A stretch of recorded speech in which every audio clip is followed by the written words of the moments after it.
Shifting focus to Russia and Ukraine, it's been over 640 days since the Russia-Ukraine war started.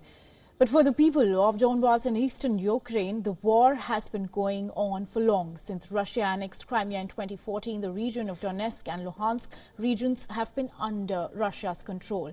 Here's a detailed report. Take a look. Yevhen Chakov is a volunteer aid worker who spent most of his life travelling to the world's war zones helping civilians in need. But a decade ago, war erupted on his own doorstep in Ukraine's eastern Donbass, and it never went away.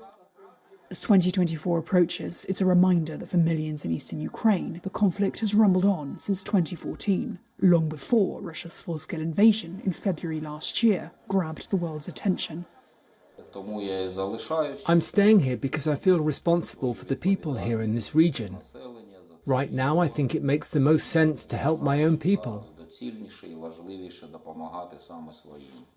The 54-year-old now delivers aid around the town that he grew up in. The once sleepy, tree-lined town of Chasiv Yar is so close to the front line that many of its buildings have been destroyed, and the sound of artillery fire and cannons punctuate the air. Following Ukraine's popular uprising and the toppling of pro-Russian President Viktor Yanukovych, Russia annexed Crimea in 2014. Proxy forces aided by Moscow then captured land in Ukraine's east, declaring people's republics in the Donetsk and Luhansk regions.